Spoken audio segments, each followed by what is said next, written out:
నమస్కారం. ఆధ్యాత్మిక సుధాసాగరం ధర్మ సందేహాలు కార్యక్రమానికి స్వాగతం. ధర్మో రక్షిత రక్షితః. ధర్మాన్ని రక్షిస్తే ఆ ధర్మం మనల్ని రక్షిస్తుంది. అయితే ధర్మాచరణలో చాలా మందికి చాలా రకాల సందేహాలు ఎదురవుతూ ఉంటాయి. అయితే వాటికి సమాధానాలు ఏ విధంగా తెలుసుకోవాలి, ఎవరిని అడగాలి, ఇంకా ఎలా ఆచరిస్తే బాగుంటుంది, వాటికి ప్రత్యామ్నాయాలు ఏంటి, ఇలా రకరకాల సందేహాలకు శాస్త్రీయ సమాధానాలు అందించడానికి మన ముందున్నారు ఉపన్యాస శిరోమణి, వేద విభూషణ, జ్యోతిష బ్రహ్మ, ఆధ్యాత్మికవేత్త, ఆగమ వారధి, మీ అందరికీ సుపరిచితులైన డాక్టర్ కందాడే శ్రీరామానుజాచార్యులు గారు. వారితో మాట్లాడి మరిన్ని విషయాలు వారి మాటలో తెలుసుకుందాం. ఈనాటి కార్యక్రమాన్ని ప్రారంభిద్దాం. నమస్కారం అండి.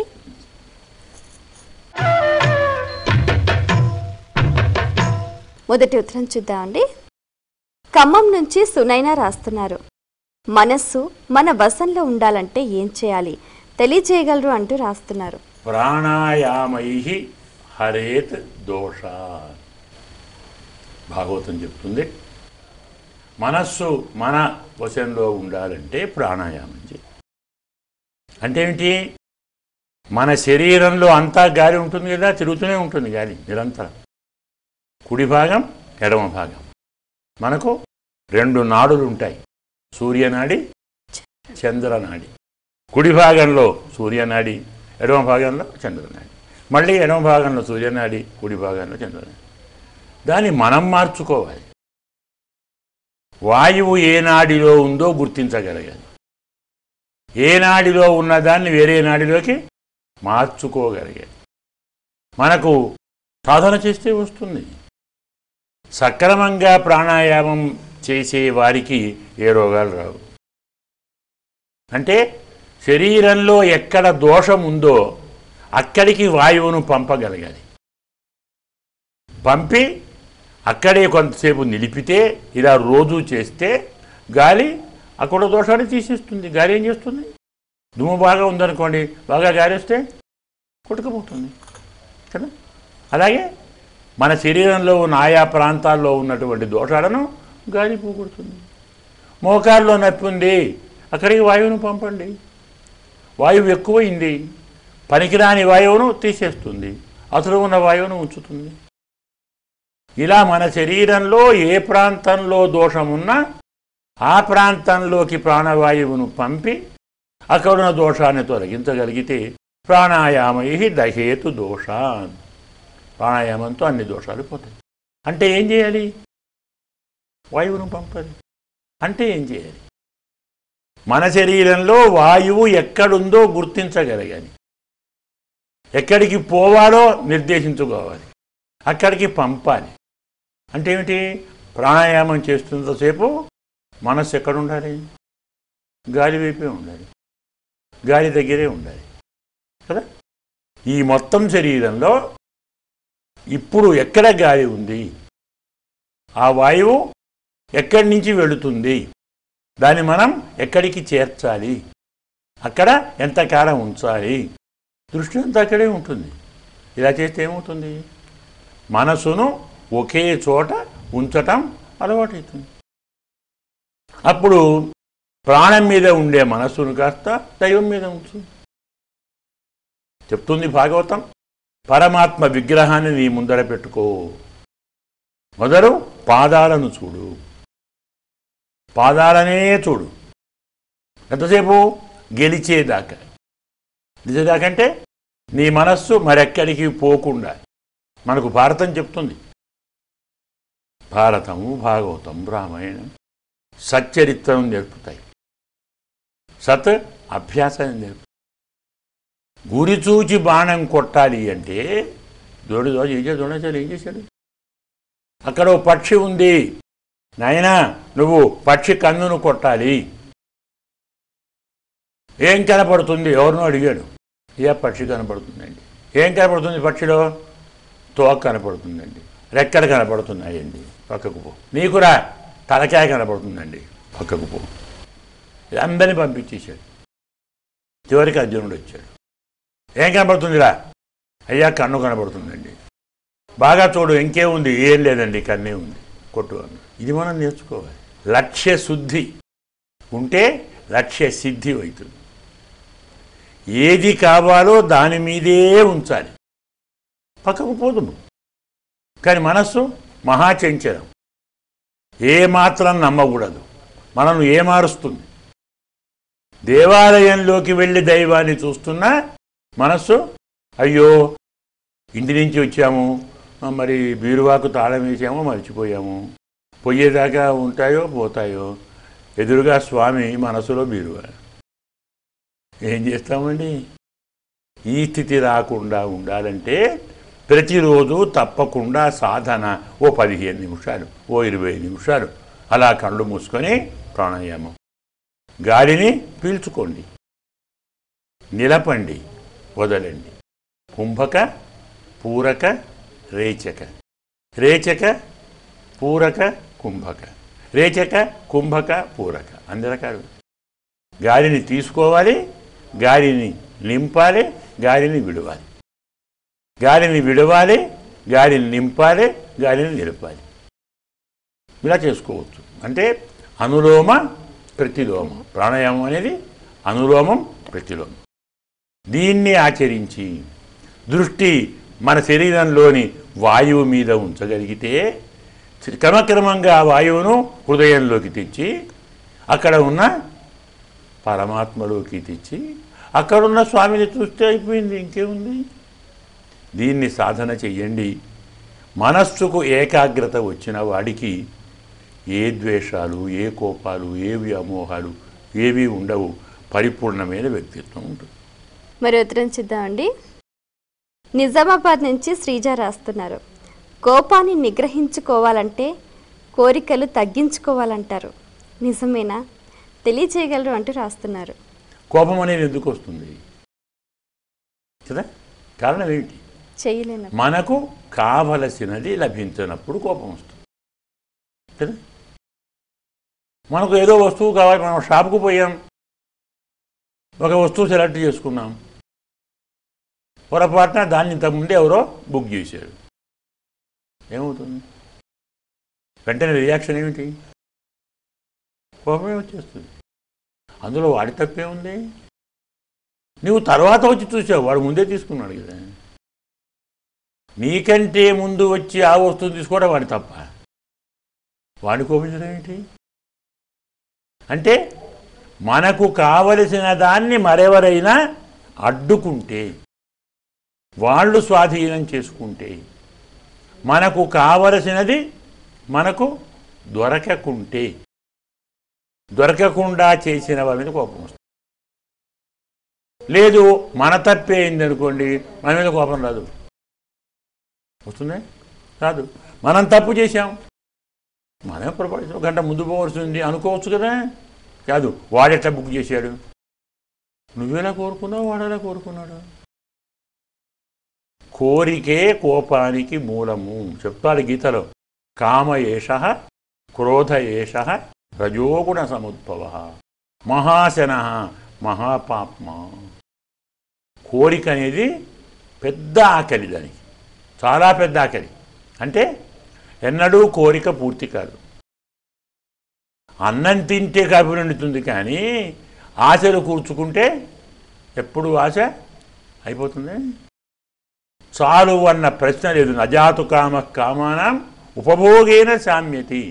అనుభవాలతో కోరికలు తృప్తి చెందవు. అగ్నిలో నెయ్యి పోస్తే మంట తాగుతుంది, మరి కాస్త పెరుగుతుంది కదా. కాబట్టి కోరికే కోపానికి మూలం. కోరిక లేనివాడికి కోపమే లేదు. అందుకే ధర్మశాస్త్రం ఏం చెప్తుంది? కోరికను గెలిచిన వాడు కాదు గొప్పవాడు, కోపాన్ని గెలిచిన వాడు గొప్పవాడు. కామ నిర్జేత నచేత, వాడు గొప్పవాడు కాదు. ఎవరు కోపాన్ని గెలుస్తాడో వాడు గొప్పవాడు. దైవం అంటే కోపాన్ని గెలిచినవాడు. ఎందుకు? కోరికకు అడ్డం వచ్చినా రెండు రకాలు ఆలోచించాలి. మనకు కలిగిన కోరికకు అడ్డం వచ్చినా కోపం వస్తుంది. కోరిక లేని మనలో కోరిక కలిగించినా కోపం లేదు. శంకరుడు ఉన్నాడు, వివాహం చేసుకొని అన్నాడు, బ్రహ్మచర్యంతో ఉంటానన్నాడు, తపస్సు చేస్తానన్నాడు కదా. సతీదేవి పోయింది, ఆమె మీది ప్రేమతో మళ్ళీ నేను వివాహం చేసుకున్నాను. తపస్సు చేస్తున్నాడు. మరి ఆయన పెళ్లి చేసుకోవాలి, పార్వతం మనకు రావాలి, కుమారస్వామి పుట్టాలి, తారకాసుడు చావాలి. ఇది మన బాధ కదా. మహమ్మదుడు వచ్చాడు, బాణాలు వేసాడు. ఏం చేశాడు స్వామి? భాస్మం చేశాడు. దీనేమంటారు? కోపమేనా కదా. మరి గెలిచినట్టే ఓడినట్టే ఆయన. దేన్ని గెలిచాడు? కోరికను గెలిచాడు. కోపాన్ని ఓడిపోయాడు లేదా? ఎవరికి కోపం కోరిక రెండు రావో వాడు గొప్పవాడు. వివాహం చేసుకోను కరెక్ట్, కోరికలొద్దు బాగుంది, కానీ నా కోరికకు అడ్డు వచ్చిన వాడిని నశింపజేస్తాను అనటం అదో కోరిక కదా. అవునా కదా. అందుకు కామ నిర్జేత కాదు, క్రోధ నిర్జేత. కోపానికి మూలం కోరిక. కోరిక తీరకున్నా కోపమే, లేని కోరిక కలిగించినా కోపమే కదా. అందువల్ల ఎవడు కోరికలను గెలుస్తాడో వాడు కోపాన్ని గెలుస్తాడు. అది అందులో పడం. మరో ఉత్తరం చూద్దామండి. కరీంనగర్ నుంచి విష్ణు రాస్తున్నారు. నమస్కారం చేసే విధానాన్ని, దానిలోని ఆంతర్యాన్ని వివరించగలరు అంటూ రాస్తున్నారు. నమః అంటే అర్థమేమిటి మొదలు అది తెలుసుకోవాలి. మహా అంటే నాది, నా కాదు. నమః అంటే నాది కాదు. ఇది ప్రధానం. త్యాగం దీనికి ప్రధానం. స్వార్థరాహిత్యం ప్రధాన ఉద్దేశం. ఇదేది నాది కాదు. వాస్తవంగా ఎలా నమస్కారం చేయాలి? రెండు చేతులు ఇలా జోడించాలి. జోడించి ఇలా హృదయానికి స్పృశింపచేయాలి. ఇలా చేసి నమస్కారం. ఎందుకు అలా ఎందుకు చేయాలి? శాస్త్రం చెబుతుంది, కుడి చేయి జ్ఞానం, ఎడమ చేయి కర్మ. కుడి చేయి యొక్క 5 వేళ్ళు 5 జ్ఞానేంద్రియాలు, ఎడమ చేతి 5 వేళ్ళు 5 కర్మేంద్రియాలు. ఇలా నా 5 జ్ఞానేంద్రియాలు, నా 5 కర్మేంద్రియాలు, ఇక్కడ ఉన్న మనస్సు, ఈ 11తో నేను చేసే ప్రతి పని నా కోసం కాదు, మీకోసం. ఇది నమస్కారానికి అర్థం. జ్ఞానేంద్రియాలతోటి కర్మేంద్రియాలతోటి నేను చేసే ప్రతి పని నా కోసం కాదు, అయ్యా పెద్దలు మీకోసం. స్వార్థాన్ని త్యాగం చెయ్యటం, పరమార్థం ఎదుటివారిలో చూడటం, ఎదుటివానికి అర్పించటం, తనకంటూ దేన్ని ప్రత్యేకించి కూర్చుకోకుండా వారికి సమర్పించటం నమస్కారంలో అంతరం. ఇప్పుడు దాన్ని వదిలిపెట్టి అంటున్నారు. ఇంకొందరు హాయ్ అంటున్నారు. వాడు కొట్టడానికి వస్తున్నాడా? అభినందిస్తున్నాడా? ఇలా పెట్టి ఆశీర్వదిస్తున్నాడా? అర్థం కాదు. ధర్మశాస్త్రం ఎంత బాగా చెప్పిందంటే ఒక చేతితో నమస్కారం చెయ్యకూడదు అని చెప్పి. మన సంప్రదాయంలో ఏకహస్తేన యో దేవం అచ్యుతం ప్రణమేత్ హరిం తస్య దండః కరచ్ఛేదః. ఒక్క చేత్తో శ్రీహరిని అంటే స్వామి ఎవరైనా కావచ్చు, శంకరుడు విష్ణువే, భగవంతుణ్ణి ఒక్క చేతితో నమస్కారం చేస్తే ఆ చేయి నరికేయాలి అని చెప్పాడు. మరి మనం దాన్ని పాటించామనుకోండి, మనకిప్పుడు 2 చేతులు ఉండవు. మనకి ఇది అలవాటు కదా. నమస్కారం అంటాం తప్ప ఇది అనటం చాలా తక్కువ. ఏ పెద్దలు కొందరు మహానుభావులు అంటారు. అందువల్ల ఒక చేత్తో నమస్కారం చేసినందుకే ద్రౌపదికి వస్త్రాలు కొంచెం ఆలస్యంగా వచ్చాయి కదా.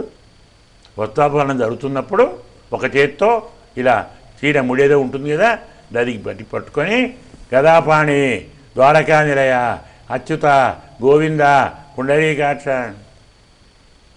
అదే ఎప్పుడు వచ్చాడు? రక్షమాం శరణాగతం వచ్చాడు. నీవు పట్టుకొని నన్ను పిలిస్తే ఇప్పుడు నేను చిరలిస్తే నేను కాపాడినట్ట, నువ్వు కాపాడుకున్నట్ట? నిన్ను రక్షించుకోవటానికి నీ ప్రయత్నం ఉన్నంత వరకు నేను ప్రయత్నం చేయను. కాపాడు. అన్యథా శరణం నాస్తి త్వమేవ శరణం మమ, నీవే దిక్కు, నాకేమీ నీ ఇష్టం, ఏం చేసుకుంటావో చేసుకో. కాపాడుకుంటావా పోగొట్టుకుంటావా నాకెందుకు?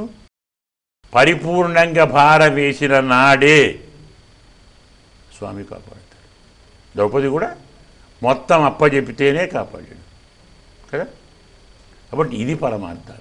నేను చేసేది నాది కాదు, ఇదేది నా కోసం కాదు, 10 మంది కోసం, మీకోసం.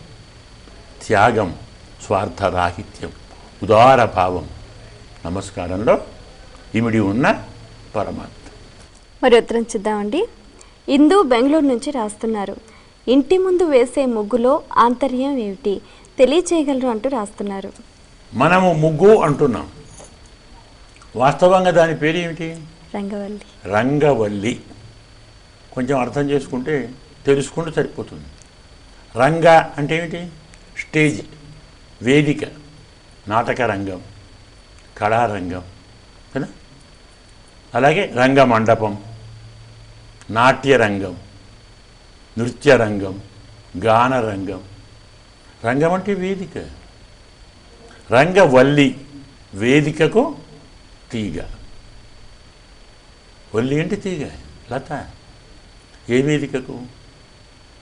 వేదికలు ఎవరో రావాలి కదా, రావలసిన వారి కోసం తీగతో అలంకరించాం. ఇంటి ముందరి నుంచి ఎవరు రావాలి? మనం ఎవరు రావాలని కోరుతాం? అమ్మవారు రావాలి కదా. లక్ష్మీదేవి అడుగులకు అది వల్లి, అమ్మ ప్రవేశానికి అది వేదిక.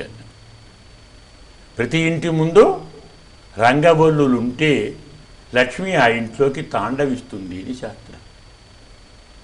మనకు ఈనాడు కూడా ఇంత మనం ఆధునికంగా ఉన్నామని చెప్పుకుంటున్నా, ఇప్పటికీ మన భారతీయుల్లో 190 మంది, ఇక ఎక్కడో ఉండేవారు చెప్పలేం, కానీ తప్పకుండా పొద్దున్నే ఎంతో వీరున్నంత 1, 2, 3 ముగ్గు చారలైనా వేస్తారు.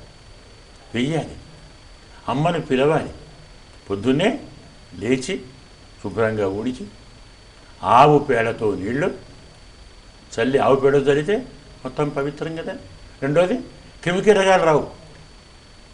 ఆవు పేడ ఉన్న చోట విష పురుగులు రావు, పాములు రావు. ఎలాంటి చాలా వైరస్లు అంటానే వాటికి అది విరుగుడు ఆవు పేడ.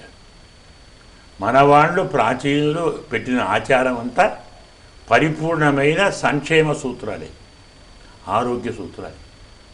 అలా చల్లి రంగవల్లులు వేస్తాం. సక్రమంగా అలంకరించి శుభ్రంగా తల్లి రామ్మ, రావమ్మ, మహాలక్ష్మి, రావమ్మ అంటున్నాం కదా.